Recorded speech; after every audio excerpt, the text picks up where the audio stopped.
Welcome to another episode of Profiles in Leadership. I'm your host, Steve Anderson. Thank you to our sponsor, VGM Advantage, who provides valuable resources and services to physical therapy businesses, including group purchasing, compliance programs, website design, and insurance products through PT1, just to name a few. In this episode, we have an impressive guest, Jessica McKinney. Jessica McKinney is co-founder of Marathon Physical Therapy and Sports Medicine, a Boston area multidisciplinary practice with 9 clinic locations and various off-site programs. Until January 2018, she served as the director of the Center of Pelvic and Women's Health, a program dedicated to physical therapy education and wellness of men, women, and girls with an emphasis on pelvic and maternal health, and worked as an active clinician, speaker, educator, and mentor. Since 2009, she has pursued and developed emerging programs in obstetric fistula rehabilitation, pelvic and women's health in the Democratic Republic of Congo, Rwanda, and Nigeria, working with organizations throughout Africa. Her work in all settings is dedicated to promoting multidisciplinary collaboration and promoting access to care, program development, and capacity building in pelvic and women's health physiotherapy. Ms. McKinney is a 2000 graduate of Virginia Commonwealth University, earning a Master's of Science degree in physical therapy, and she is pursuing a Doctor of Science degree at Andrews University. She is co-author of several papers, abstracts, academic videos, and a book chapter, and is included in ongoing research projects involving pelvic pain, global and domestic maternal health, and surgical ergonomics. In 2016, she co-founded MAMA LLC, a public health and physical therapy consulting agency dedicated to improving women's and girls' health domestically and internationally. Most recently, she joined Boston-based Renovia Inc. in February 2018 as VP of Medical Affairs and Clinical Advocacy, where she is eager to increase awareness of female pelvic health and build capacity for care by leveraging technology and innovation. Welcome, Jessica. It's great to have you on the show today. Thank you, Steve. I truly appreciate the invitation. Well, in reading your bio, you got a lot going on. You're a busy person, and so I'd like to explore that a little bit if it's okay with you. Absolutely. At what point in your PT career did you decide to go into business and be an owner of a company? Wow, that's a great first question. I actually have an answer for that. I describe myself probably as a very accidental entrepreneur. I had a first job outside of Chicago, so in the Chicagoland suburbs, and absolutely loved that job. And when my husband and I relocated to the Boston area, I'd interviewed around, and he had done as well. He's also a physical therapist, and neither one of us really kind of found a place that felt as much as home as the positions that we had left. And that was what motivated it, was simply us saying, you know what, we absolutely love this profession. We love what we're doing. And so why don't we try to create the type of place that we want to work? Yeah, that's interesting. I know that it seems like there's a lot of discussion going on now about new professionals not being able to find their perfect place these days. I mean, sounds like you found that good first position, which was awesome, but then struggled to find the next. And I think that's a common thing that's happening right now. Maybe we have too much idealism in school, or maybe we think it's going to be something greater than it is. But it's interesting. So you just decided, if it's not there, I'll create it, and I'll start myself. We did. And it's interesting. I mean, because I'm many years older at this point. And so while I think I still, kind of have idealism coursing through my veins, I realize the ways in which pragmatism really deserves a seat at the table as well. Yeah. I think that if I were to more fully articulate it, I couldn't find a place where I felt I could practice orthopedics and pelvic health, to be quite frank, when I first moved to the Boston area. And that was something I really, really wanted to do. That is something that has shifted. I've seen that change. I mean, it wasn't just within our practice, but I feel like those two worlds talk to each other now in ways that they didn't when I started practice, nearly 2 decades ago. So that's been an exciting turn, and maybe would have been something different if that same young clinician had moved to our geographic region now. But yeah, you're right. I mean, because I think in many ways, work is work. I mean, we can find meaning in our work, but there are things that are, tough about any position anywhere. Right. But isn't that a definition of an entrepreneur, in the sense that you have this vision in your head and you don't see it out there, so you just go and create it? Good for you. Right. That's awesome. Right. Sometimes, without ever thinking about, any other alternative. And we really just thought, well, we can do this. And if we don't, what's the worst case scenario? We can go get a job. That's great advice. That's great advice. So now you have 9 clinics in a very competitive area.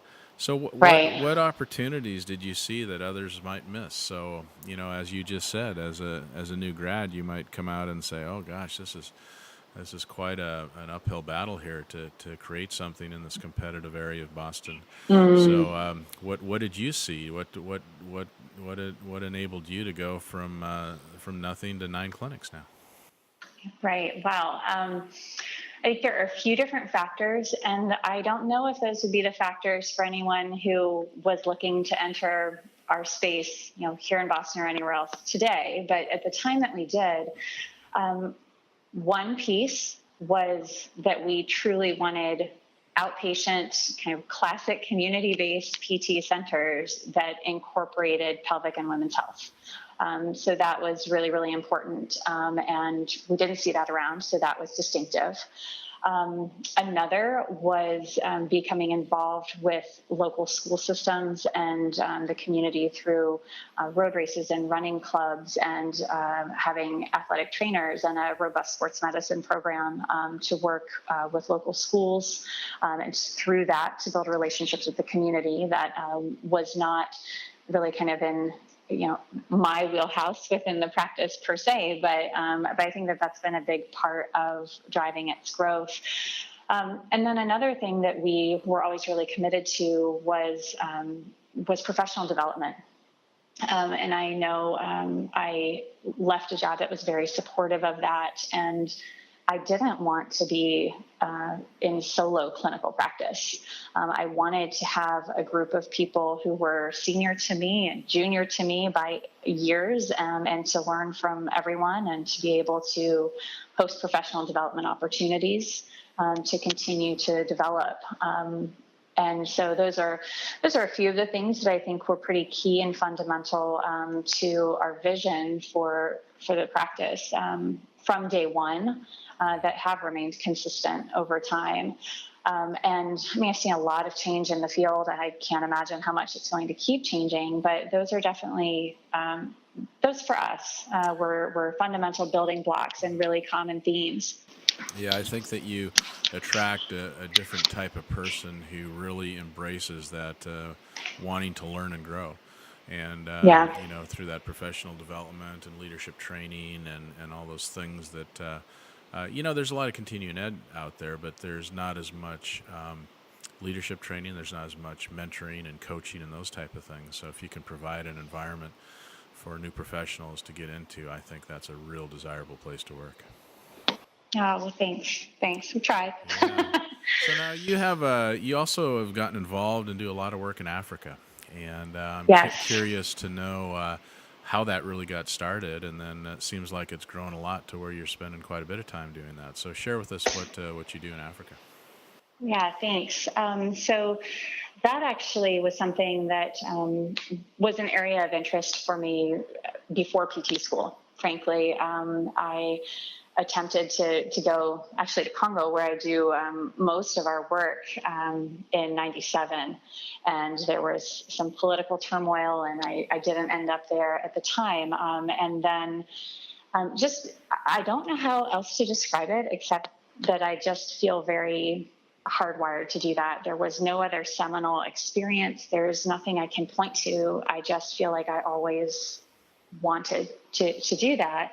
I think if I'm being more philosophical, I'm pretty driven by unmet needs, like seeing unmet needs and then feeling a desire to build capacity to meet those needs. And I think that probably is a big reason why that has been such an attractive and meaningful professional pursuit. But kind of practically speaking, I did a few things here and there, but kind of meaningfully, landed again in Congo in 2009, where I went to spend a bit of time at a hospital in Eastern Congo called Heal Africa. And there were 2 American physical therapists who were there at the time and just starting kind of a period of residence where they were going to be working there for what amounted to nearly 2 years. And they were building physical therapy and rehab services across the whole hospital. And they recognized a need very particularly in gynecology and maternal health.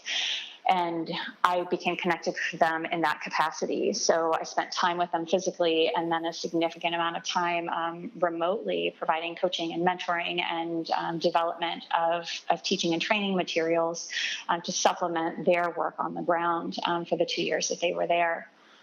So I'm thinking as I'm listening to you talk, it seems like you got to be pretty brave to do that. I mean, I'm sure there's not turmoil everywhere in Congo, but in the Republic of Congo, but is the political situation tough? Do you have to worry about your safety, or can you go and just do what you need to do and not worry about that? Well, it's probably both. I would be reluctant ever to claim that I'm brave or strong to be doing it. Yeah, it's okay. There's a lot. Yeah,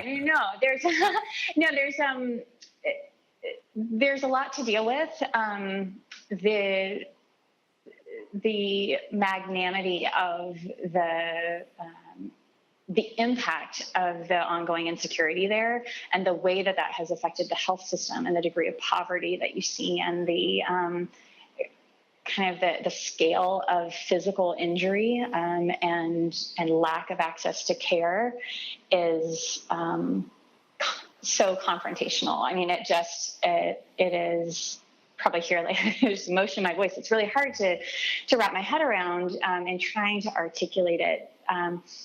We practically take measures to be very safe. We stay in a secure location. We have a driver, but it is an area where it is largely not safe for the Congolese.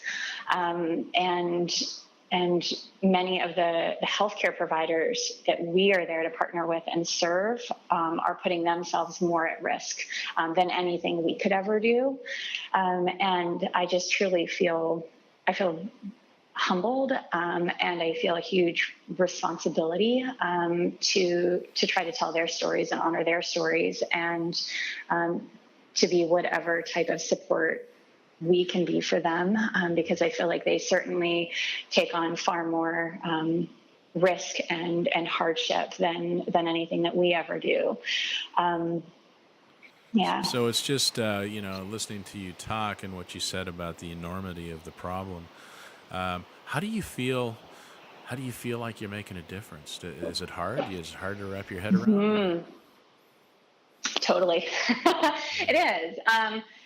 Because, we recognized, I think we're very fortunate that this kind of our first foray into this, these colleagues, Lauren Hollander, who is currently in California, and Laura Kaiser, who's currently based in the Baltimore area, that they were living there. And so there was a real sense of building something that was oriented towards sustainability.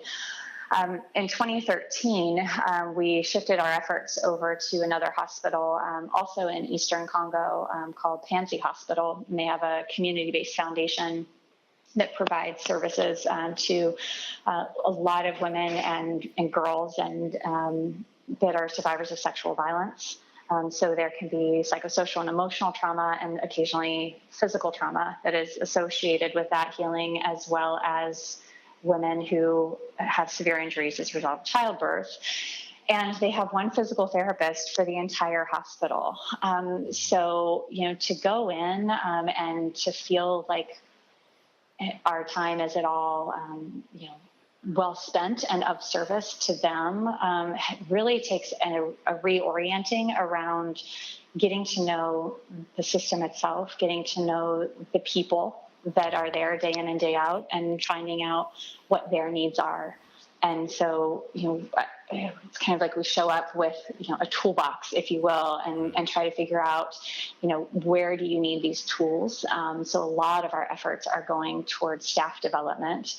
We work with nurses and social workers and the physicians, the GYN surgeons, midwives, as well as the physiotherapist, and working on ways that they can kind of take bits of what we would do for that population and kind of spread that through the organization. That's impressive. So how often do you go? And then the next question after that is, do you physically go? And then the next question is, what do you do to help maintain the sustainability of a program like that when you can't be there all the time? Right. So we try to get there twice a year. There are, occasionally, many reasons why that could fall off, but twice a year is the target. We usually are not able to go for much more than 2 weeks at a time. So it's a very focused time that we're there. Really, the emphasis is on time with staff, and working on their programs and development. In the time that we're here, we are regularly in contact with several of our colleagues to figure out how we can advance research projects that are their own design and making. We recognize that we, just by virtue of where we live and where we got our education, we have so many more resources. So we are leveraging our resources to help our colleagues navigate the system and submit an abstract to an international meeting, for example. So there are a few papers that are in progress that we are working to support them in bringing to publication, because they are doing incredible work. And I feel like part of our work there is to help their stories be heard. It's not really my work, but my work is to try to help advance theirs and contribute to what they're doing.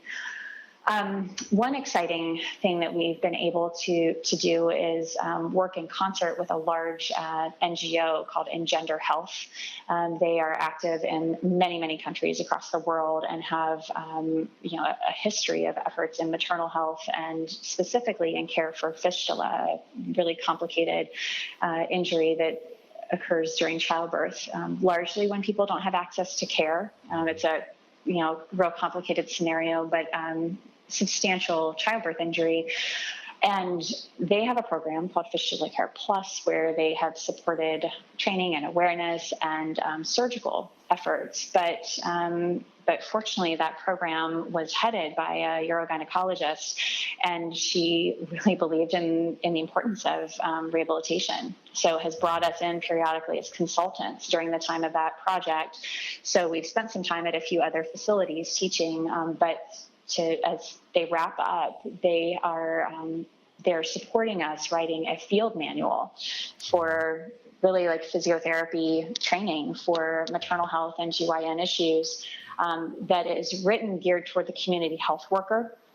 So it is, again, kind of unpacking the toolbox of what we would do when we are physically there and thinking, what is the basic information that we need to have in the hands of a community health worker to help move the needle on how this health condition is handled, and really then what is the ultimate burden of disability in her life, for the women that they're working with. And so it certainly is going to be reviewed by people apart from us for clinical accuracy. And, we're striving that this would be something that could be a resource for anyone in the healthcare system. But to build capacity, we need it to be able to be accessible for the community health worker. Yeah, that's really interesting. I'm aware of I know that Larry Benz's organization has a clinic in Haiti, I believe, and I know that Ifosa Wabadia does some work in Guatemala. Is there kind of a network of physical therapists out there doing this international work, and do you communicate and share uh, stories or share resources in that sense, or are you kind of out there on your own? I feel less on my own than I did 10 years ago. And um, I think there's room for a much more robust and organized network to grow. So, I think that we're moving in the right direction. I'm aware of their work. I know that ours is very, very specifically focused on maternal health and survivors of sexual violence, Right. regardless of where that lands. I mean, there's a lot of need for that. And so we are connected with a few physical therapists that are working with the Worldwide Fistula Fund. And then others that have started a global women's health initiative that is partnered with the Section on Women's Health of APTA. So we aren't physically going to some of the same places, but we come together periodically for some meetings and kind of sharing our respective experiences and learning from each other. One of the things that we have often heard over the years is people who think, gosh, that would be so great. How could I get involved? Right. And I think that those paths are still being laid down. One of my ultimate career goals is to be able to answer that question succinctly. And right now, particularly in the space of women's health, I think that it's not too clear where people can plug in, especially if they aren't in a position to go abroad and actually live somewhere for many months at a time, a year or more at a time. I believe that is possible. We actually are entirely focused on building some networks and trying to craft ways that are sustainable ways to support our colleagues in low resource settings through a network of people who feel equally compelled to help. And I don't want to think that other people have to go through as much of putting it together from scratch as we have felt we've done at times. Well, if I'm a physical therapist and I'm listening to this and I'm thinking, oh my gosh, that's exactly what I've been looking for. How would they reach out and do that? How would somebody be involved in your organization or one of the organizations that do this? What would your advice to them be at this point? Well, that is the question I'm still trying to figure out a succinct answer to.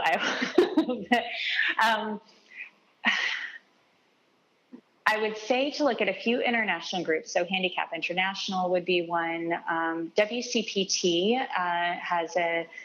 is beginning to build some relationships with the World Health Organization. So I would just kind of keep a watch on what they're doing. Certainly the groups that you've mentioned before with Ifosa and Larry's group, I think they are good to look at to see what they're doing and how they're taking volunteers. I think within women's health, I apart from the names I've mentioned, I mean, we don't have a way to truly plug in volunteers yet. And that's a hard question for me to face every time. Yeah.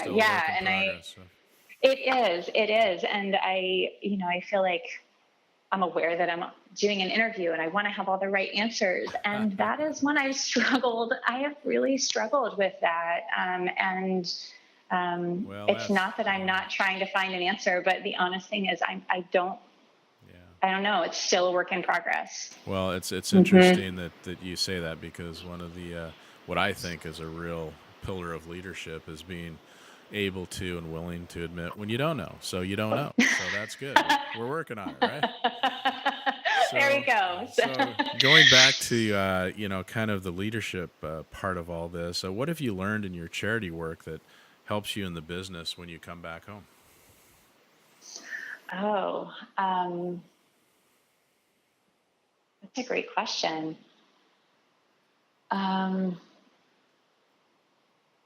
I think it has really challenged me to think more broadly about what it means to practice to the fullest extent of our scope, and to recognize that there can be various practice models that don't cover all those aspects, and that's okay, and that what we're looking for is like the totality of what physical therapy represents, is represented, in different practice settings across the board. So I think that's been one. It's truly to think very broadly and to think how can I orient myself around things that will maximize their input? Maximize the impact to more people. Because really, when we're in a situation where there's one physical therapist for an entire hospital's needs, and it's a real challenge to start thinking, okay, well, how do we design a group-based program, and what can we bring in that is what we know about mental health and body movement to make it trauma informed, because we can have a group and they've all experienced trauma and they have similar physical injuries, and how do we do all of that in a way that the physical therapist has to lead 10 people instead of doing one at a time. And so I think that's been a challenge I probably have brought back. That's more the clinical side, not kind of balance sheet business, but Okay. You're part of a women in PT network, and what do you get from that group, and why is it important to come together as women in physical therapy? Well, I think it's just important to come together as women, period. And I am so grateful for the vision that Erica Milo, Sandy Hilton, and Karen Litzy had in bringing that group together and being so deliberate about giving women a voice, because we generally can acknowledge that we're in a society that is still something that we're trying to find. It's not embedded in the path for everyone.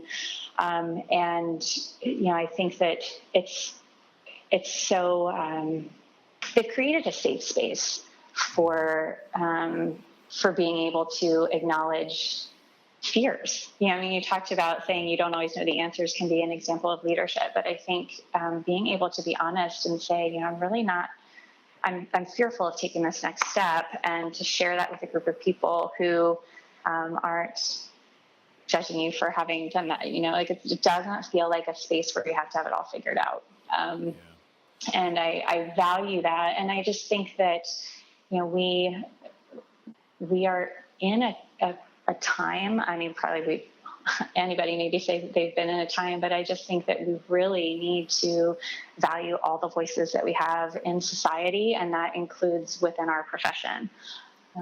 Even though in PT, statistics vary depending on who you talk to, but I've heard around 70% of physical therapists are women.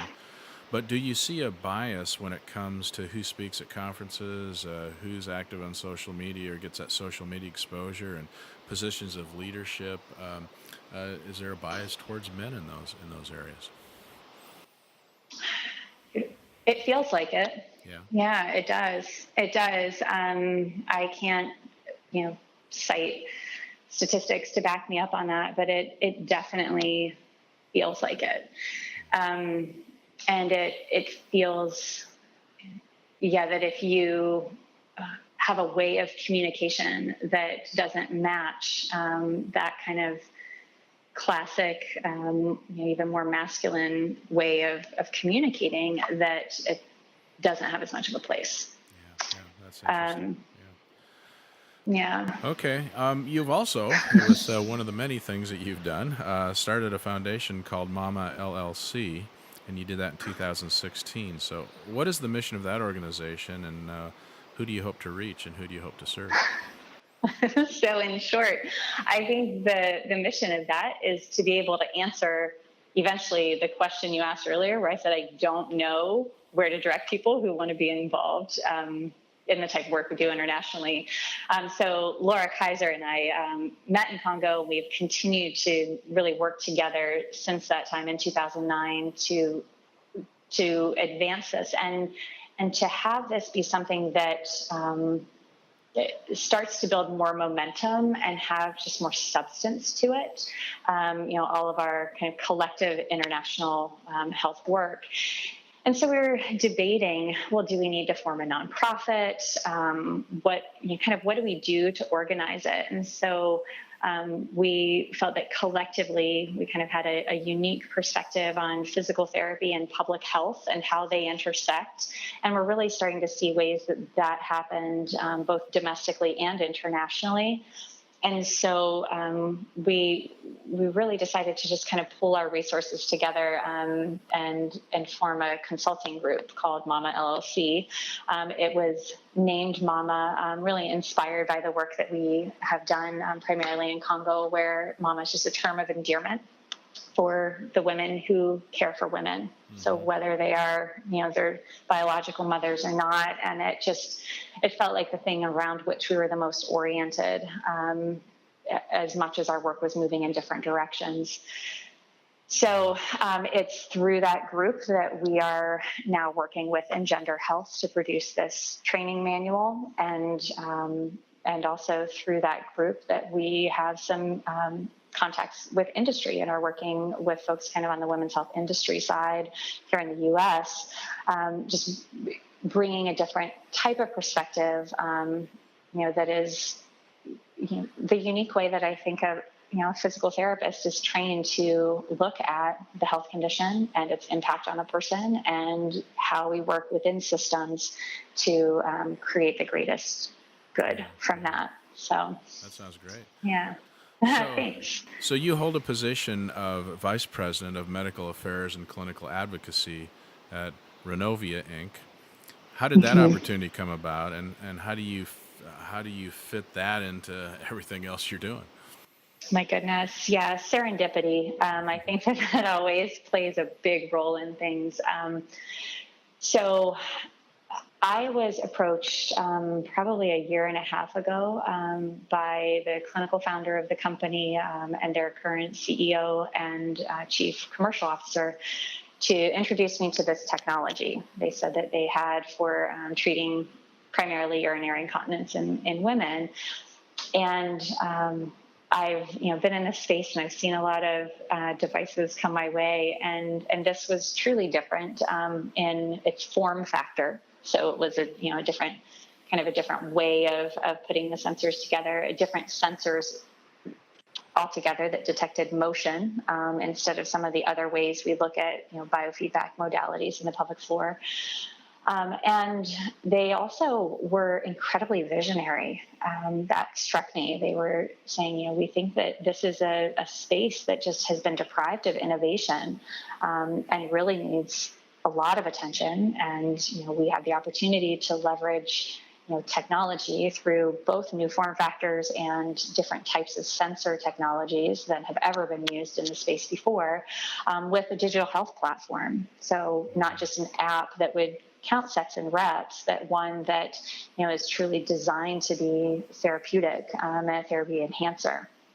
And kind of that spoke to what goes back to day one, just my desire to build capacity in the space of female pelvic health and pelvic floor disorders. There are millions of people not receiving care. There are multiple years of delay from the onset of symptoms to somebody seeking care for their symptoms. And so it is a space where there is a huge opportunity for improvement, and that improvement means impacting a lot of lives.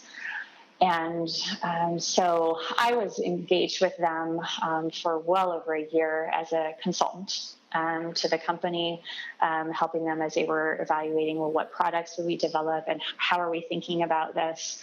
And, as they approached me with this opportunity to step in as VP of Medical Affairs, I would be the first to tell you I wasn't really sure what that was at all. But I had a real clear sense that this is a company focused on first and foremost, the first step in the path for women with pelvic floor disorders. And that is a space that physical therapy needs to occupy boldly. And I have always felt that way. And I felt a huge responsibility to our profession to take the position. Because if I had not, and I had the option, I could have not taken this on, chances are pretty good it wouldn't have been filled by a PT. And I felt like this was a really, really unique opportunity, and one that I shouldn't pass up, to be a voice for the field and a voice for that patient experience after years and years of clinical care and working one-on-one with women who, were like, why didn't anybody tell me? And I never knew this was a possibility. And it got worse over years before I got help. All those stories are so real to me, and to be able to bring that into the team as well, has been a huge challenge.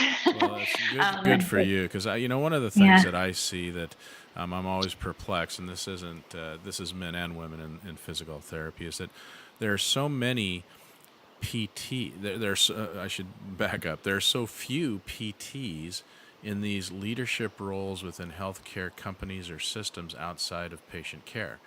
And you said it exactly. If we aren't involved in those kind of positions, then we don't have a voice, we don't have our input, and therefore those physical therapy decisions or use of physical therapy in those situations are made by non-physical therapists, which makes no sense. So I commend you for stepping out, and I'm sure you felt like you had a lot of time to do this. So now you're in a position where you can influence how that company is handling the situation from a physical therapy perspective, which I think is really important. So I commend you for doing that. Well, thank you so much for saying that.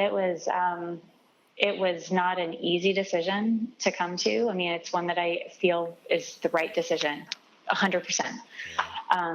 But it was tough. It was really tough, because it has required stepping away from some other things, to really put enough of my focus on this to do this well.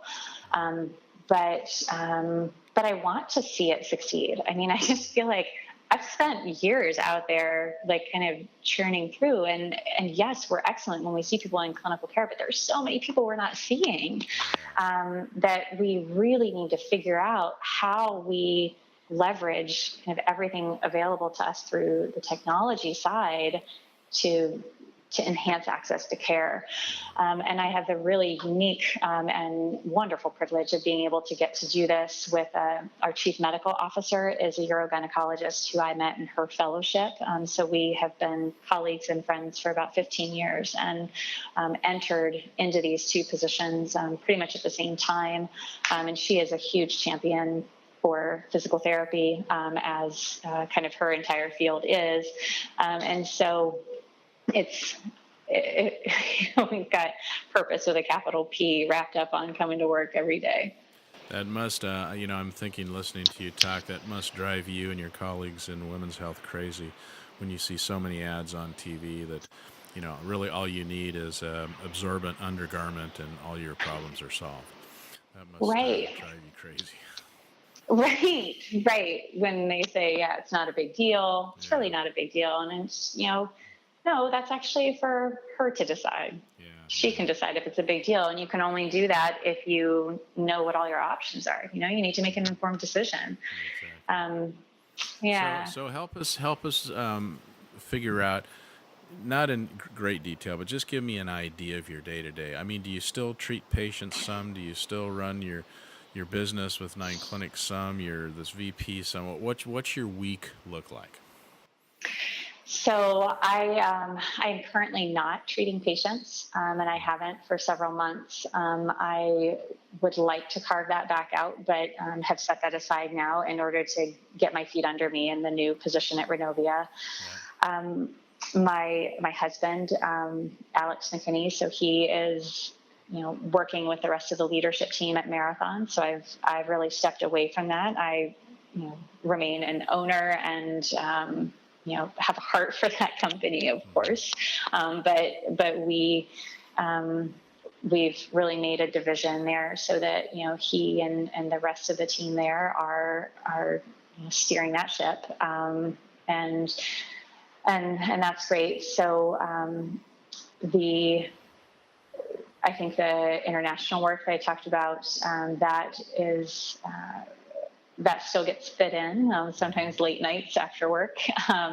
And we are heading back to Congo next week. So we have a return visit coming up. That was, being able to continue that work was an important part of making the decision to come on to Renovia, was knowing that they would be in support of that, because, there's an amazing group of people at Marathon, and, amazing group of colleagues even outside of Marathon in the greater Boston area that are going to continue to do great clinical care. And we feel like if we drop the ball on our international projects, we don't have that same guarantee that would continue. So that gets to be a part of it. But by and large, day in and day out, the work with Renovia has most of my attention. I've been learning a lot about investor relations. So we are just completing a large fundraise. And so I'm learning some new language, like we have all of our catchphrases in PT or in healthcare, and I'm learning what those are on the business side. I'm told I'm in constant vertical development. That's what I'm picking up on. Nice. Right. And, starting to understand even the process of how money gets raised to move things forward in healthcare is a really fascinating learning experience. And how, in order to move big change, like really move the needle on what is the standard of care and to promote access, that the business side of it has to be figured out too, because that drives it. Yeah.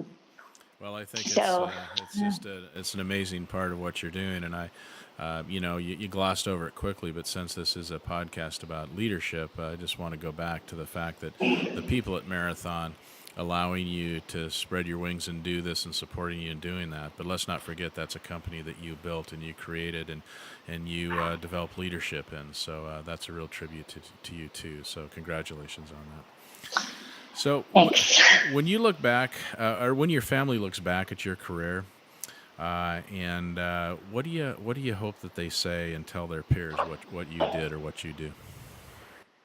Oh man, that's good. I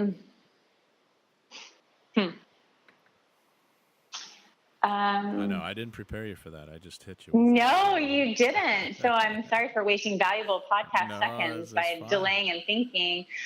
I think that it really would get back to capacity and helping to give a voice to people or conditions that don't have a voice, and that I, maximize whatever opportunities were in my path, and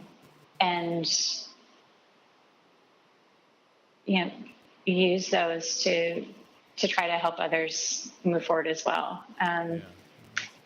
Well, it feels like a bit of a bumpy answer. I'm having a hard time, but at the end of the day, I became a PT because I wanted to make a difference in what I did in my life. So I guess as cheesy as it sounds, that's what I would want people to say, is that there was an impact. And you're certainly doing that. So that's impressive. I mean, to me, you're just so busy doing what you do that you haven't had time to think of that question, probably.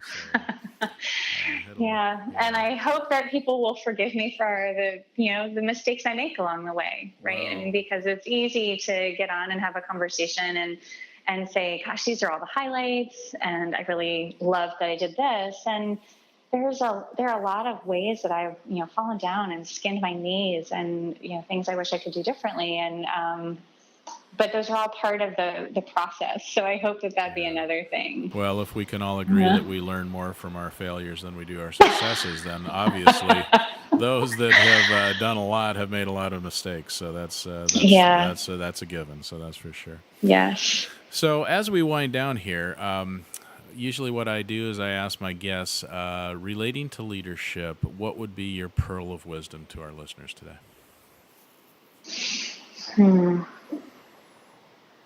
I think it would be to strive for authenticity. Yeah. So what does authenticity mean to you? So when you say authenticity, So for me, I think it's, I can read books on leadership and value that, but to try to figure out, like, what is it that compels me and drives me? You hear about people talking about being in your genius zone or standing in your dharma. I mean, there's so many different ways to say it, but finding what is it that truly just gets you so excited, and staying true to that. Yeah. That's awesome. That's awesome. Well, Jessica, it's been a real pleasure talking with you today. I'm so impressed with all you're involved in and all you've done. And that's very kind. Well, when you talk about making an impact, I mean, you just look back on someone's career, and when they, we all started in PT school and came out with these, bold ideas and big visions of what we wanted to do, and it's rare when people really strive and hit the height of that and are willing and brave, or whatever you want to call it, to go to Africa or wherever it may be and jump into areas where you have no guiding light and no toolkit, as you said. You had to create your own, and to me that's just really impressive. So I've really enjoyed talking with you today. I wish you the best in all your endeavors, and thanks a lot for being a guest on Profiles in Leadership. Thank you very much. Thank you so much, Steve. Thank you for listening to this episode of Profiles in Leadership, and thank you to VGM Advantage for supporting this program. Be sure to check out our entire library of video interviews and podcasts at vgmadvantage.com and orange.coaching.com, and of course on iTunes podcasts under Profiles in Leadership.